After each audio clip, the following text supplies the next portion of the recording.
Atas pernyataan tegas dari Menteri Keuangan Purbaya soal aktivitas thrifting yang disebut ilegal dan merugikan industri dalam negeri, banyak masyarakat yang sebenarnya mungkin saja menggantungkan hidupnya dari pasar thrifting ini. Kita akan membahasnya bersama dengan Thorik Madjidanur, anggota Komisi 9 DPR dari fraksi Partai Nasdem, maksud saya adalah Komisi 11. Selamat malam Mas Thorik. Selamat malam Mbak. Dan ada juga Agus Pambagio, pengamat kebijakan publik. Pak Agus, selamat malam. Malam. Ya, Mas Thorik, boleh dibuka kameranya, Mas? Oh ya, sorry. Oke, saya mau nanya ke Mas Thorik dulu. Mas Thorik, pada saat kemarin bertemu dengan perwakilan dari teman-teman pengusaha thrifting, Mas Thorik ikut juga ya ke sana ya? Datang menerima juga ya? Betul. Nah, tapi kemudian kan mereka sudah siap, dikatakan bahwa mereka ini sudah siap kalau dikenakan pajak asal masih tetap bisa dagang thrifting. Tapi sementara Pak Menkyu bilang thrifting ini tetap ilegal. Tanggapannya? Ya tentu ini sesuatu yang menarik dan memang sebetulnya saya sepakat dengan apa yang disampaikan oleh Pak Menteri ya. Karena memang tujuannya teman-teman dari asosiasi datang kemarin adalah satu, mereka tidak mau dijadikan kambing hitam atas kegagalan di ekosistem barang tekstil dan garmen. Kemudian yang kedua adalah mereka minta bagaimana itu masalah soal thrifting ini bisa dilegalkan dari yang tidak legal. Kemudian mereka juga minta solusi jangka pendek bagaimana mereka ini adalah sebagai korban tidak langsung diberikan tindakan-tindakan tetapi diberikan upaya-upaya dulu, kemudian diberikan solusi jangka pendek agar mereka bisa mencari solusi lain atau beralih ke pekerjaan yang lain. Itu tuntutan mereka kemarin sebetulnya Mbak. Ada 3 hal. Tanggapan saya memang impor pakaian bekas ilegal ini kan menurut hukum yang berlaku sejak 2015 memang ada Permendak nomor 51, Mendak per 7 2015 itu secara tegas melarang impor pakaian bekas ke Indonesia. Tentunya aturan itu juga diperkuat pada 2022 dengan memasukkan pakaian bekas barang larangan impor dalam Permendak nomor 40 tahun 2022. Artinya secara legal formal tidak ada ruang untuk melegalkan thrifting karena akan bertentangan dengan regulasi tersebut. Tapi tentunya kita juga sebagai anggota DPR harus mendengarkan apa yang dimau oleh masyarakat, khususnya dari asosiasi thrifting kemarin, Mbak, begitu.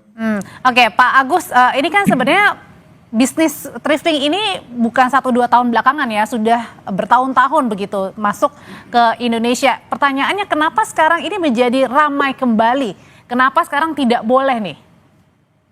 Ya ginilah ya, hancurnya industri tekstil kita mulai dengan adanya kuota dulu.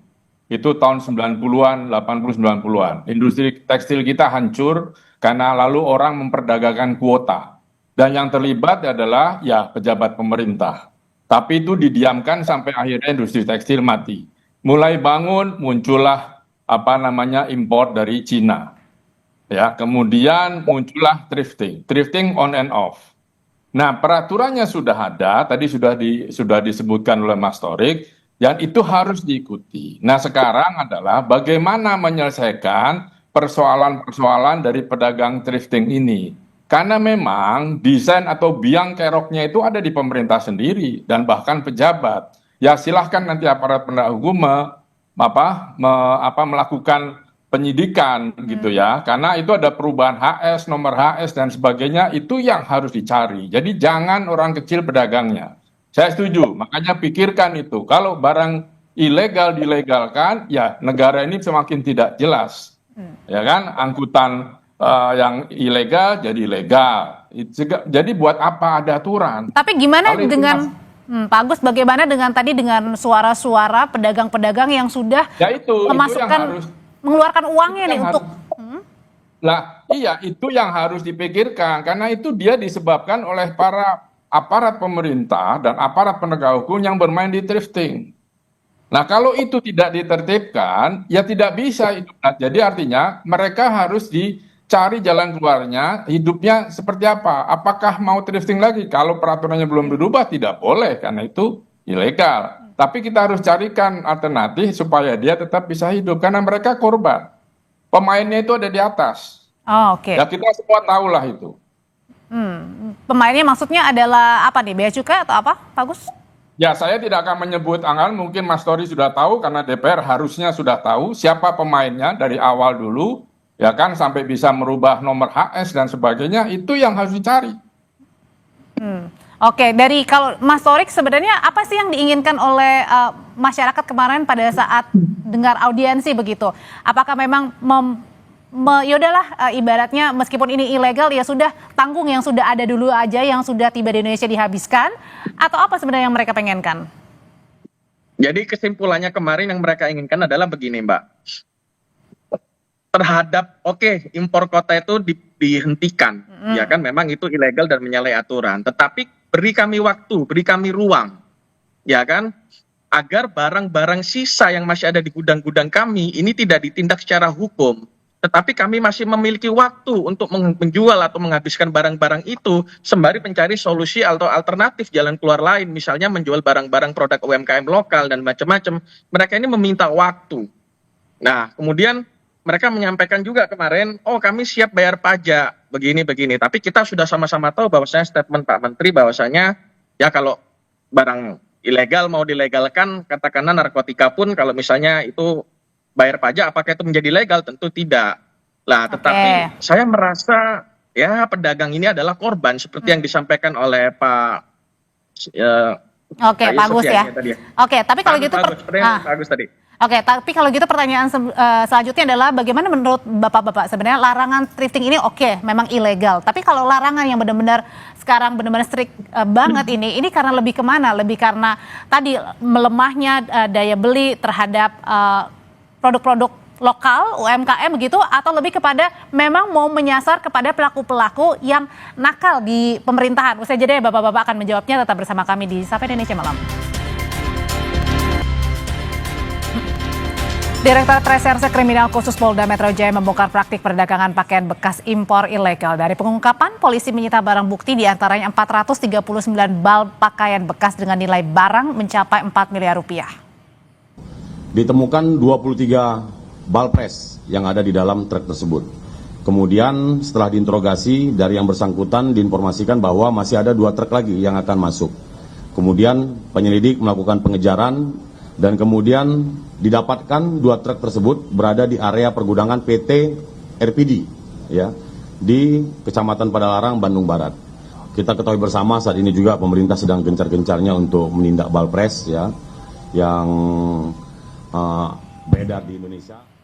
Pertanyaan berikutnya adalah Pak Agus, kalau gitu dengan penyitaan barang bukti berupa pakaian bekas impor ilegal ini, kurang lebih ada berapa tadi, 439 bal pakaian bekas, pertanyaannya mau dikemanakan ini? Dibakar kan tidak mungkin ya, polusinya kemana-mana ya?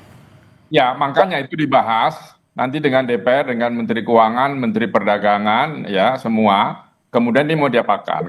Karena orang yang menjual itu adalah korban. Ya, justru ini salah satu hancurnya industri tekstil kita, thrifting, selain tadi barang masuk dari Cina murah, industri kita mati. Nah, ini yang menjadi persoalan sekarang, kita cari, APH harus mencari siapa biang keroknya. Tangkap saja, kalau enggak akan berhenti. Nah, baik Peraturan Menteri 40 2022 itu jelas, ya kan sudah tidak boleh. Yang saya tanyakan, kalau di gulungan baju bekas itu ada narkoba, gimana?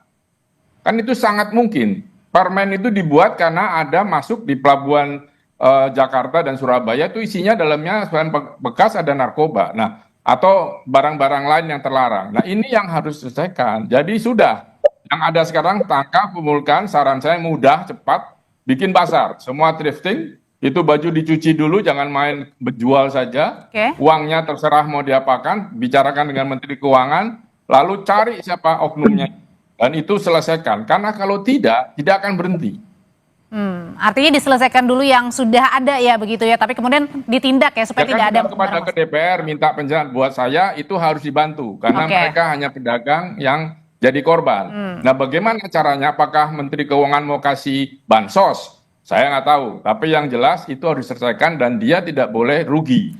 Lalu carilah biangnya, itu gampang nyarinya itu.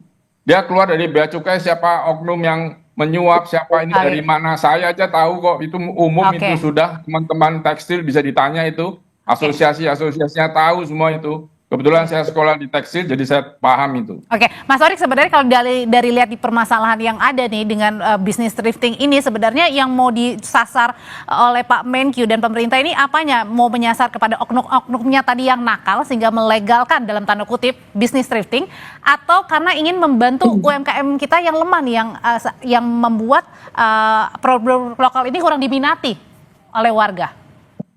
Sebetulnya pemerintah ini sedang dalam upaya untuk melindungi UMKM ya Mbak ya, khususnya di sektor tekstil.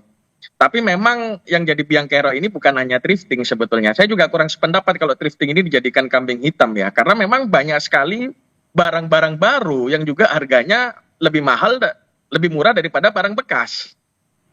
Contoh aja kita kemarin beberapa hari lalu kita sedang hangat ada harga jilbab harganya Rp1.000 atau kurang dari 1.000 dalam kondisi baru dijual di pasar Indonesia lah. Tentu ini sangat tidak melindungi UMKM kita lah. Pemerintah saya lihat di sini sedang melindungi UMKM kita khususnya di sektor tekstil. Jadi mungkin nanti pemerintah juga memberikan substitusi ya produk lokal ini untuk mengisi pasar. Jadi harapan kami juga nanti kita akan berdiskusi dengan pimpinan kami di Komisi 11 untuk berdiskusi segera dengan mitra kami tentunya Kementerian Keuangan untuk mencari solusi.